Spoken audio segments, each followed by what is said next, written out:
Today's daf yomi is Kiddushin Chav Vav, Kiddushin 26. Today's daf yomi tells us Nechasim sheyesh lahem achrayos. We're starting on the Mishnah on the top of 26a, and the Mishnah says those assets of yours sheyesh lahem achrayos that have achrayos is basically something that you have responsibility for or guarantee for.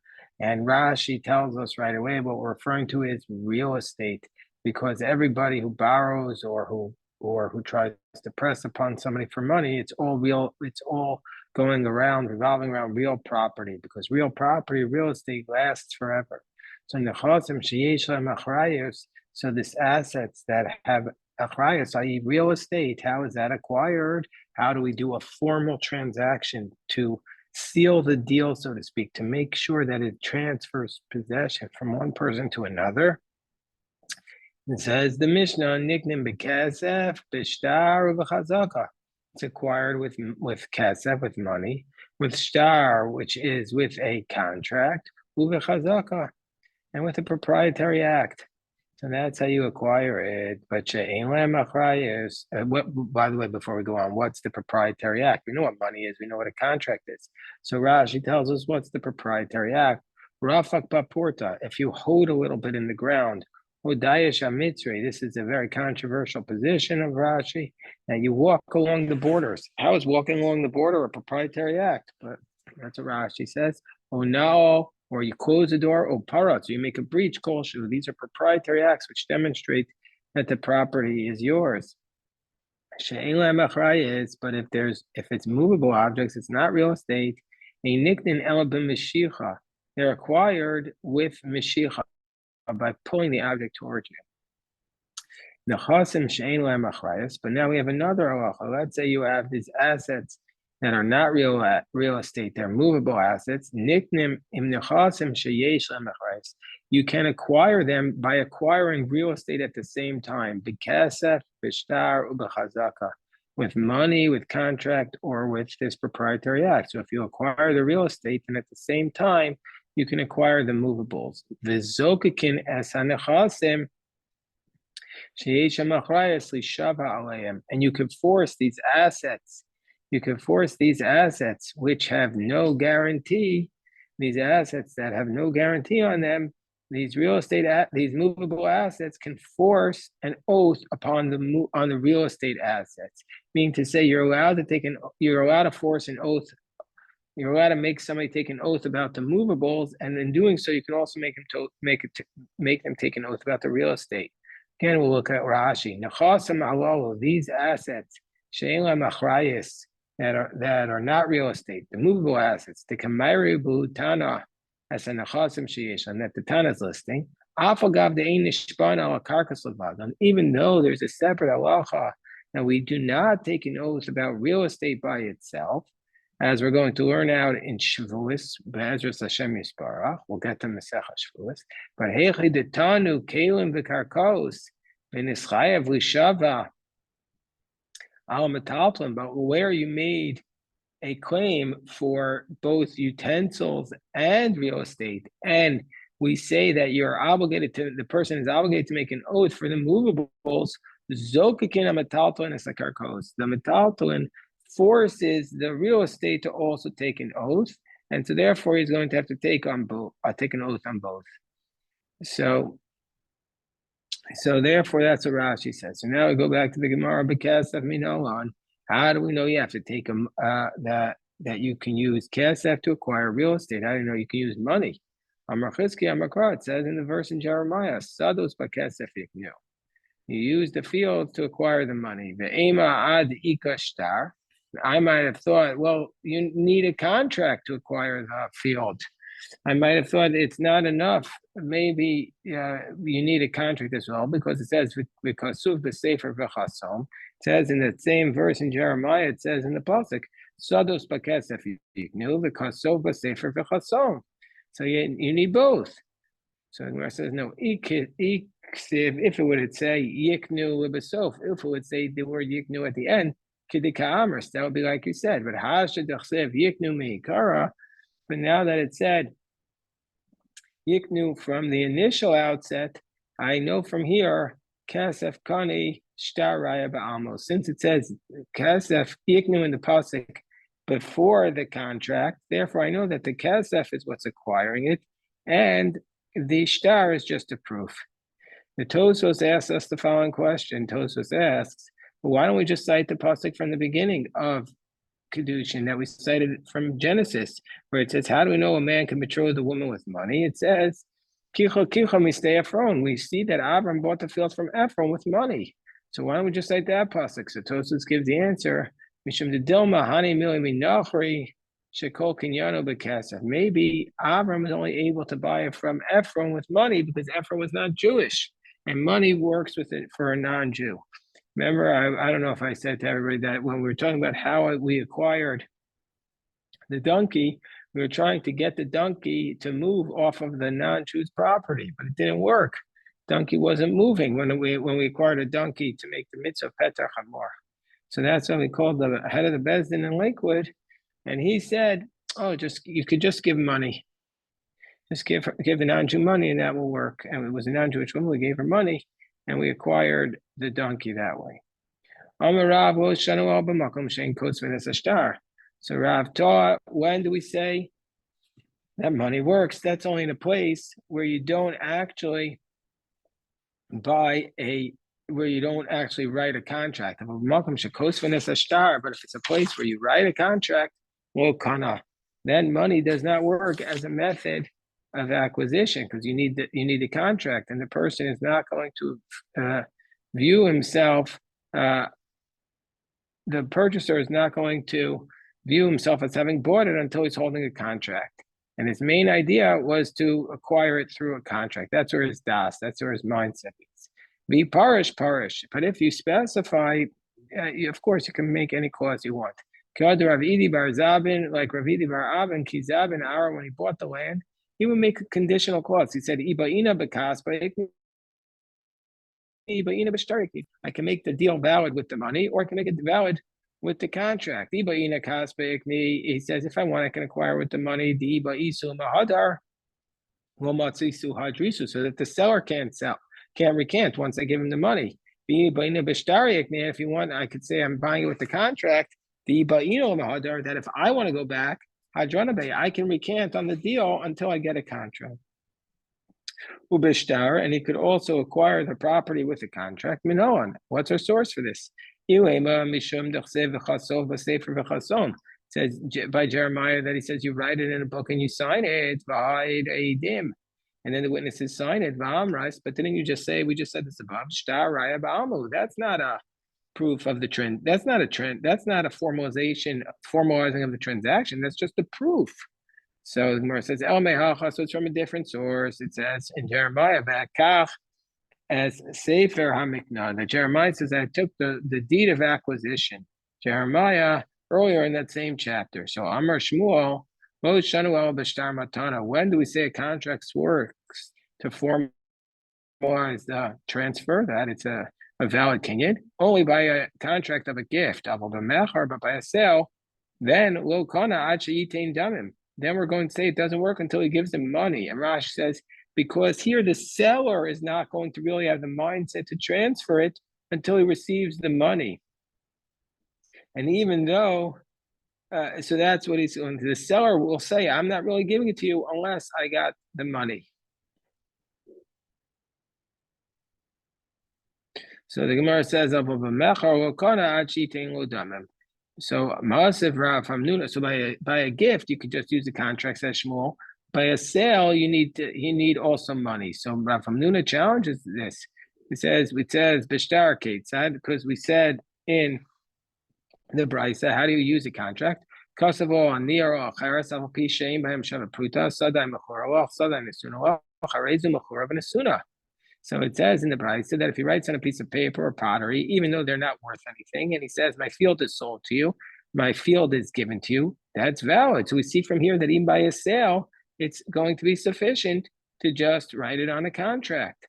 So this was the question that Rav Hamnuna raised. So who most of law, who Rav Hamnuna raised the question, and he answered the question. He says, what are we talking about there? Why do we say it's valid with just a contract because the mocher sadel mipnei rasa. It's a very bad piece of property, and the seller needs to get rid of it. So therefore, he's going to get rid of it even without the money. So his mindset was to sell it right away with the contract. Rashi Amar b'matana. Rav Ashi says, no, we could even be talking about a gift. And even so, why does it say sale in the contract? Because, or why does it say sale? Because BK Shlitno, he wants to give him a gift. So why does he write an expression of a sale? Says Koko, the person who's giving the gift wants to really give him a gift.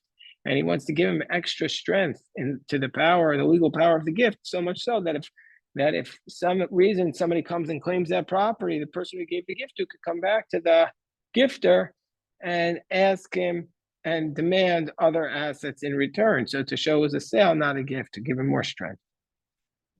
And you can claim this, you can claim the field through a proprietary act. So how do we say that it's acquired through a proprietary act? What's our source?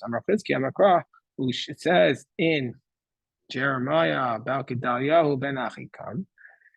It says, Ushvu after the people left, and some people remained in the land of Israel, Gedalia says, Ushvu rechem asher tafastem.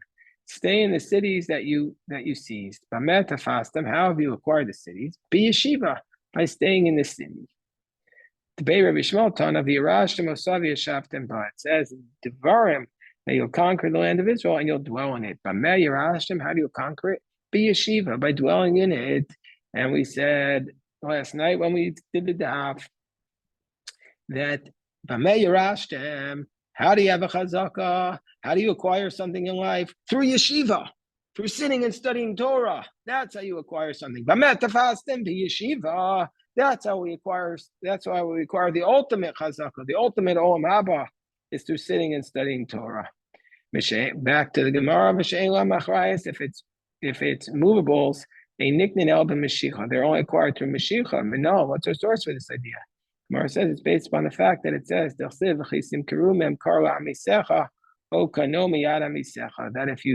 if you sell something to your friend or you acquire from your friend's hand, which means davar nickname miyad al yad. That is acquired by pulling it from one hand to another. So it's acquired. So movables are acquired through mashicha. Gemara says, what about Rabbi Yochanan, who's going to tell us? We're going to get to this, God willing, about Mitzia, but there's the sheet of Rabbi Yochanan throughout the Shas, Torah Ma'os. He says, actually, biblically speaking, money is able to acquire movables. Ma'iko Meimer. So what would Rabbi Yochanan say? The Gemara says, Tana Takanta Durabana Katani. Our Mishnah is not talking about biblically. Our Mishnah is talking about after the rabbis made a takana, and the rabbis made a takana that you cannot acquire movables with money. Why? Because we're worried Reuben is going to give Shimon $1 million to acquire all the wheat that he has in his attic. And then Shimon's going to have, so Shimon will take the money, but the wheat will still be in his possession. And then what's going to happen is that there will be some natural disaster or unnatural disaster. The house will be burning on fire. And Reuben's saying, why should I go upstairs to get the wheat for Shimon? It's not my wheat anymore. So therefore, the rabbi said it's going to be Reuben's wheat until Shimon pulls it out personally. So the Gemara says, so that was not listed. Therefore, we don't list money as a way of acquisition of the movables. Nechasim she'elem achrayas. The movables can be acquired with nechasim sheyesh lehem achrayas. So you can acquire the movables with the real estate. By acquiring the real estate with the kesef shtar chazaka, you can also acquire movables associated with it. Gemara asks the question, what's our source for this idea? So Amar Chizkiah, the Amar Krav, it talks about Yoshaphat. Melch Yoshaphat, he gave his children gifts, and it says that when he gave them gifts, he gave him Are Mitzuros Biyudah, with the fortified cities of Judah. So the Gemara says, so therefore, you see, he gave them the fortified cities, and with it, he gave them the gifts associated with it. Gemara asks a fundamental question: when you transfer movables alongside the real estate by dint of giving the real estate, it's called agav. By dint of giving the real estate, you're also giving the movables. So the question is, do we need those movables to actually be on the real estate? Do we require those movables to actually be on that property in order to give the movables alongside the property. So Amar Rav Yosef to Hashma Rabbi Akiva Omer Karko Kolshu. If you have even a small amount of land, Chayeves Bepeah, you have to do the mitzvah of taking off a corner, Ubibikurim, giving the first fruits. We're on the top of 26b. Remember, we learned in Mesechas Gittin about the halacha of a pruzbol that allows you to not lose your loans that you gave for the sabbatical year. But the Gemara there said that you can only write a pruzbol if you have property. Then, if he has property, if the borrower has any property, then we could write on it a pruzbol.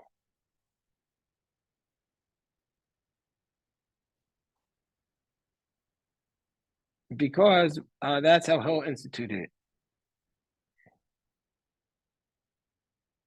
So the Gemara says, hold on one second. So the Gemara says, hold on one second.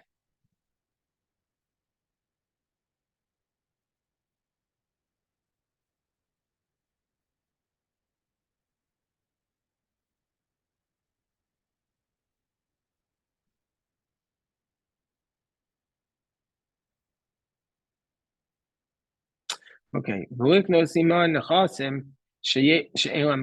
small amount of property is okay to acquire with it the movable properties. Now, and this is a proof. If you're going to say that you need the movables to be placed on the property itself, if that's the case, what's a small amount of real estate going to do? The movables aren't going to be placed on that small property, so it's clear that the movables don't need to be on the property. So Gemara says, no, Terguma Rav Shmuel Bar Bisna Kamed Rav Yosef.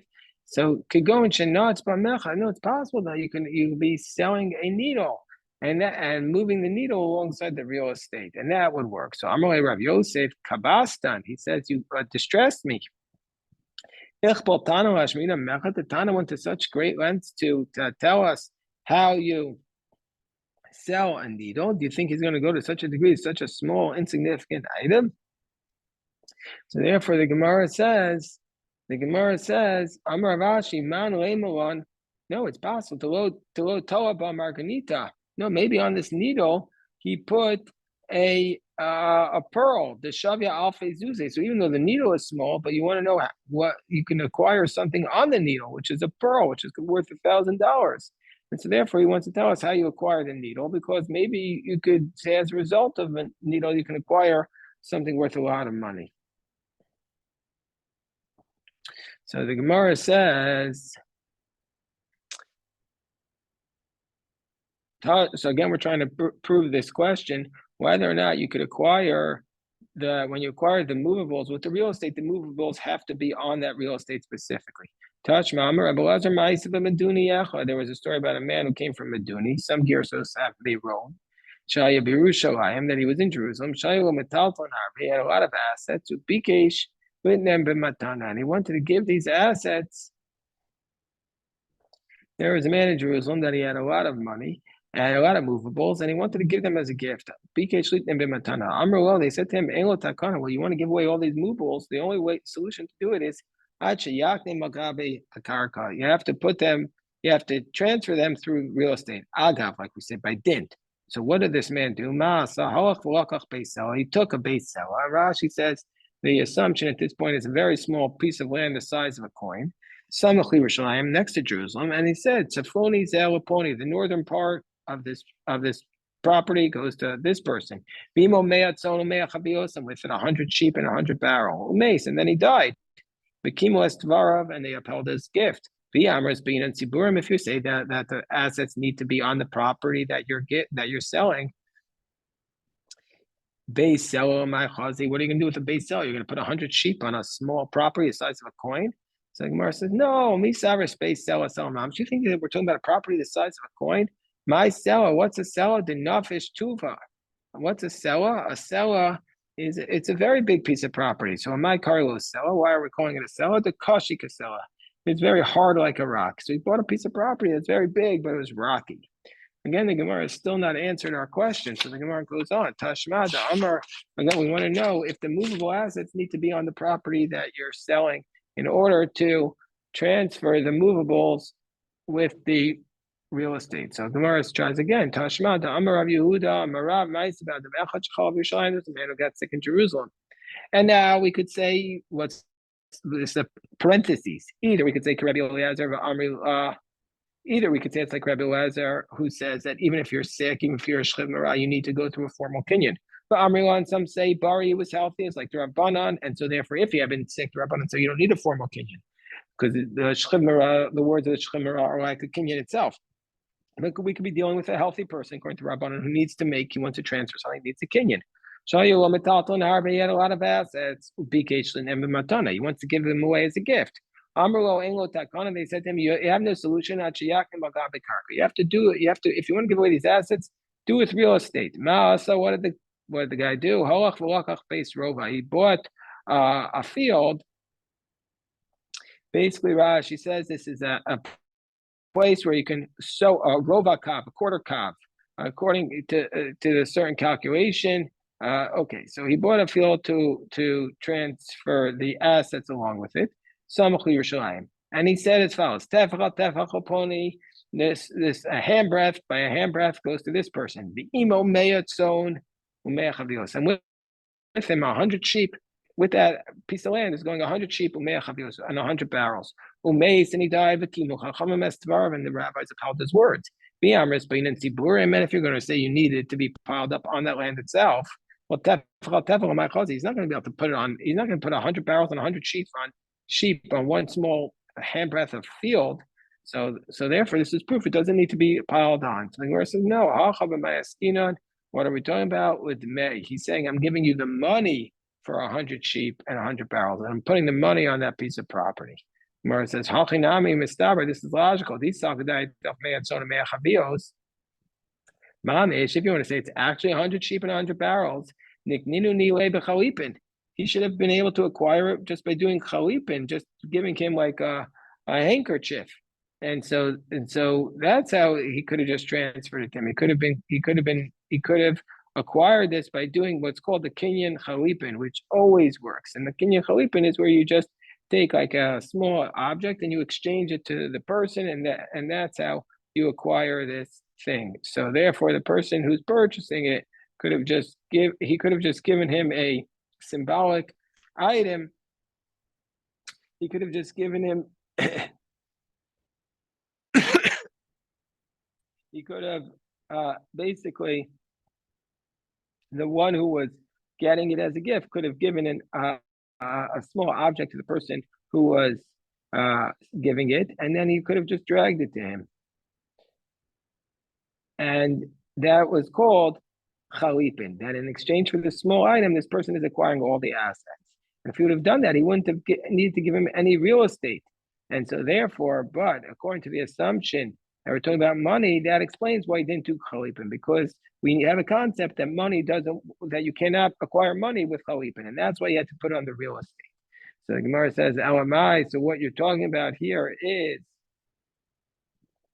with May. If you say he's talking about money, but there's another way he could have given him the money. He could have told him, just drag this money with you, and Mashiach, that would have worked. So it must be Ela delay say lemekabel.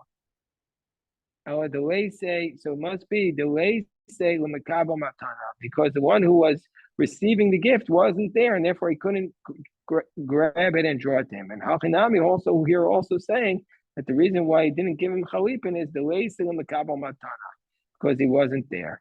And so the Gemara says, well, still we could have had a different solution. He could have he could have given the sheep or the barrels to him through a different person. And he could have said, he could have given a third party to step in. Where it says, the one who was giving the gift he didn't want to rely upon a third party taking it. Savar, he thought that maybe if he will take this, whatever he was giving him, he'll use them. And so as a result of this, he wanted to make sure to give it straight to the person. So the Gemara says, so why does the bride say he has no solution? He had a solution, he just didn't want to use it. The Gemara says, well, that's what we mean. Because he wasn't trusting a third party, he has no solution. The only way to do it was to do it through this real estate. That's the only way he could transfer the money of the sheep and the barrels. So we'll just do a little bit more. We'll stop the recording here.